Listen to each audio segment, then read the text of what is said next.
ব্যাপার রে, সকাল সকাল আমাদের বাড়িতে? আজ কাজে যাসনি? কাজেই যাচ্ছি। তোর ভাবি লাড়ু করেছে তো, তাই তোর লেগে এসছি। ভাবি এসব খাবার খেতেও পারে। ও গো, এ দেখো শফিক এসছে, কিছু সাইড খেতে দাও। না না, আমি রোজা আছি, তুই জানিস নি? আরে ছিসি, তোদের রোজা শুরু হয়েছে তো আমার মনেই নাই। খাওয়ার কথা বলিস, কিছু মনে করিস নি ভাই? আমি তোর কথা কিছু মনে করতে পারি? ঠিক আছে তুই থাক, আমি কাজে চলে গেলাম। হে দেখো গো, শফিক লাড়ু লেসে খাও। দেখি নাড়ু। কি গো, লাড়ুগুলা ফেলি দিলি কেনে? ওই মুসলিমদের হাতে নাড়ু আমি খাবো না।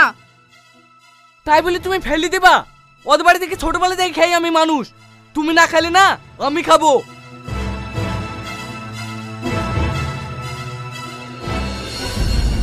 নির্মল, বৌমা ঠিকই কইছে, মুসলমান দেখলে অত মাতামাতি করো না।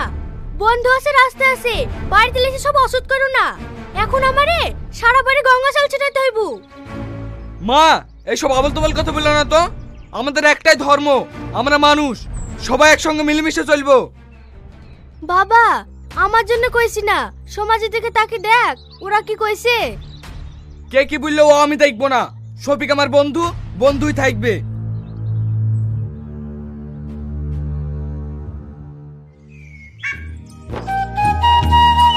শফিক, বাড়িতে আছি? হ্যাঁ আছি। কি ব্যাপার, তুই মাঠ থেকে আসছিস নাকি? হ্যাঁ ভাই, তোদের রমজান মাস পড়েছে, তাই গাছ থেকে একটা কাঁঠাল নিয়ে আসলাম। তোর আবার সব কাজে বেশি বেশি, এত ছোট কাঠার পাড়ার কি দরকার? বড় হলে দিতে পারতি। বেশি কথা বলিস নি তো। এই এসওয়ারটা খেয়ে দেখবি, হেভি টেস্ট। ঠিক আছে লে, খাবো। ইফতারের টাইম হয়ে যাচ্ছে, হাত মুখ ধুয়ে আয়, একসাথে খাবো। না রে শফিক, অন্যদিন এসে খাবো। বাড়িতে গরু ছাগল আছে, তুলতে হবে। জানি তোকে গরু ছাগল তুলতে হবে। ও গো, লাচ্চাটা রান্না হয়ে গেছে, নির্মলকে খেতে দাও তো। এইদিকে শোনো। কি হলো বলো? আমি 5 কেজি লাচ্চা রান্না করেছি নাকি, তাই ওকে খেতে দিতে বলছো? ঠিক আছে লে, আমাকে তুই লাচ্চা দিতি, আমার ভাগটা তুই ওকে দে। ঠিক আছে তাই দিছি, ওকে বসতে বলো।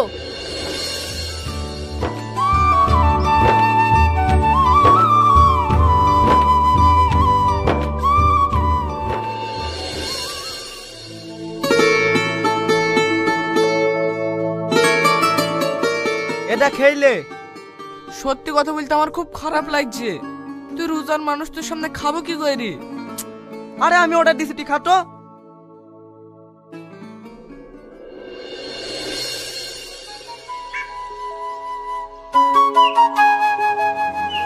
কিরে শফিক, তুই হিন্দু হয়ে গেলি না নির্মল মুসলিম হয়ে গেল?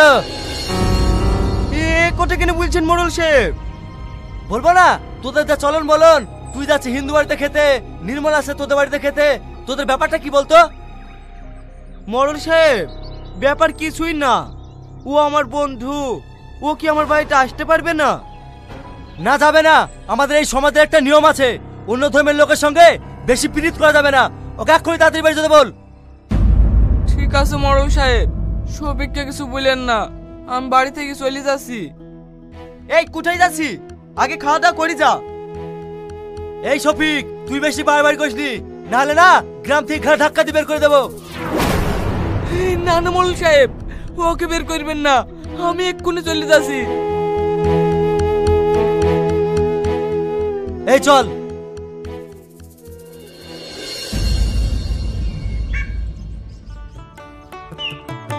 নির্মল বাড়িতে আছি। কি ব্যাপার, আপনি কেন এসেছেন আমাদের বাড়িতে? আমার স্বামীকে অপমান করে আপনার শান্তি হয়নি, এখন আমার বাড়িতে এসেছেন অপমান করতে? ভাবি, আমি কেন অপমান করব? আমাদের গ্রামে মরল উল্টো পাল্টা কথা বলেছে। আমরা সব বুঝি, আমার ছেলেকে প্ল্যান করে বের করে দিছো।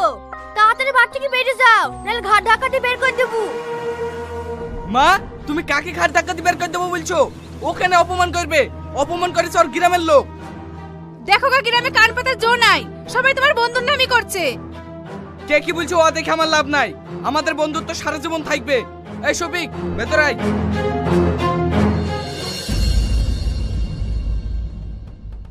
এই শালা শফিক, বেরাই। কি ব্যাপার আপনারা? তোমার স্বামীকে সাবধান করেছিলাম ওই নির্মলের সঙ্গে মিশতে, আর ওকে না কাল নির্মল বাড়ি ইফতার করে এসছে। না না মোড়ল সাহেব, ও কাল ইফতার করতে যায়নি তো। খবরদার মিথ্যে কথা বলবো না ভাবি। কাল নির্মলা মা নিজে আমাকে বলেছে আমাদের ইফতার করতে এসেছিল। দেখ তোর স্বামীকে, ওকে গ্রাম থেকে ঠাঁ ঠাঁ বের করে দেবো। মোড়ল সাহেব, ও তো বাড়িতে নাই, একটু মাঠ পানে গেছে। মাঠে তো সারা রাত থাকবে না, আসুক তারপর দেখছি। এই চ। শোনো ভাই, এইবার তো নির্মল আসে, ওকে তুমি ঠেকি মেরে ফেলবো। ঠিক আছে মারিস, চ।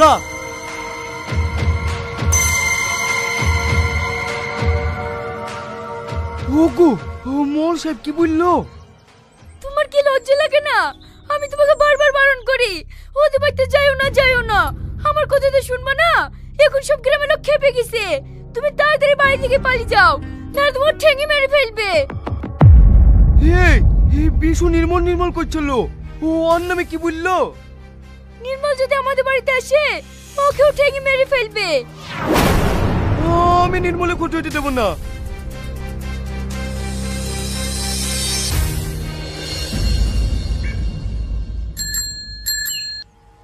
হে নির্মল, দাঁড়া দাঁড়া, তুই কোথায় যাচ্ছিস? আমি তোদের বাড়িতে যাচ্ছ না, নতুন গাছে কটা বেগুন হয়েছে তো তাই দিতে। তুই আমাদের পাড়ায় যাসনি ভাই, তুই আমাদের পাড়ায় গেলেই তোকে মারবে।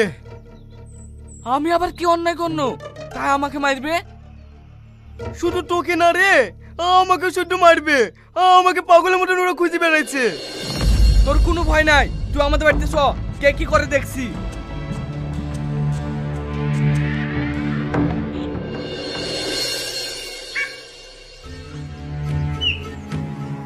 কি ব্যাপার ঠাকুর মশাই, আপনি আমাদের বাড়িতে? তুমি একটা মুসলিম ছেলেকে বাড়িতে সঙ্গে করে নিয়ে আসতেছো? তুমি কি জানো না আমরা কিভাবে চলি? দেখুন ঠাকুর মশাই, এটা আমার ছোটবেলাকার বন্ধু, আমরা একসঙ্গে চলাফেরা করি, এতে আপনাদের আপত্তি কোথায়? আপত্তি আছে। তুমি হিন্দু ও একজন মুসলিম, তোমাদের এই মেলামেশা আমরা কোনোদিনই মেনে নিতে পারবো না। আমি এসব কিছু মানিনি। আমি একটা জিনিসই জানি, আমরা সবাই মানুষ। তুমি বেশি কথা বলো না তো। এই সমাজে থাকতে গেলে আমাদের কথা মেনে চলতে হবে। হ্যাঁ হ্যাঁ, চলতে হবে, মেনে চলতে হবে। হ্যাঁ, মেনে চলতে হবে। ওই নির্মল, ওকে এক্ষুনি বাড়ি থেকে বের করে দে, না হলে তোকে সমাজ থেকে বের করে দেবো। না না, আমার বন্ধুকে আপনারা সমাজ থেকে একগুলি করবেন না। আমি চলে যাচ্ছি। না, তোকে যেতে হবে না, দেখি সমাজ আমার কি করতে পারে। ঠিক আছে, আমরাও দেখতাছি তুমি এই পাড়ায় কি করে বাস করো। এই সবাই চলো।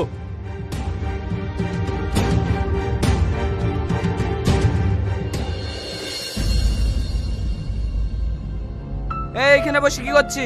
ইফতারের টাইম হয়ে গেছে, যা সবিকের জন্য খাবারের ব্যবস্থা কর।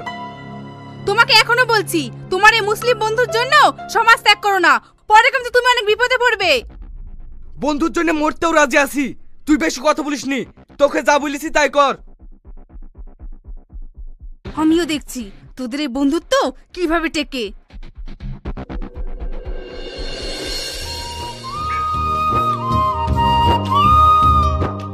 ভাই বসে থাকলেন যে, আপনার জন্য ইফতার রেডি হয়ে গেছে, আসেন। ঠিক আছে, আসছি। ইফতারটা না হয় তোদের বাড়ি খুলবো, কিন্তু নমাজটা কোথায় পড়বো? আমি তো মসজিদেও যেতে পারবো না। কেন আমাদের বাড়িতে নামাজ পড়বি? ওয়ালি তোকে টেনশন করতে হবে না, চ ইফতারের টাইম হয়ে যাচ্ছে, ইফতারটা করি লেগা।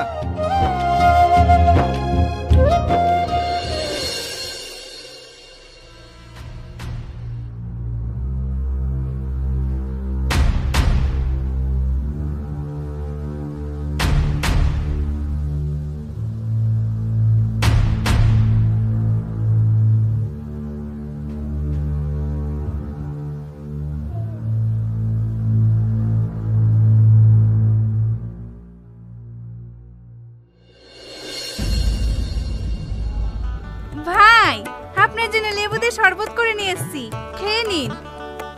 ভাবি, হে কোনো টাইম হয়নি।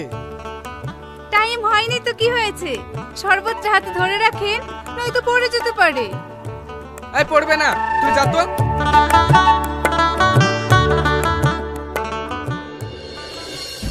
কি ব্যাপার, সবকের সাথে এত ভালো ব্যবহার করছে, কোনো জ্ঞান তো নাই তো?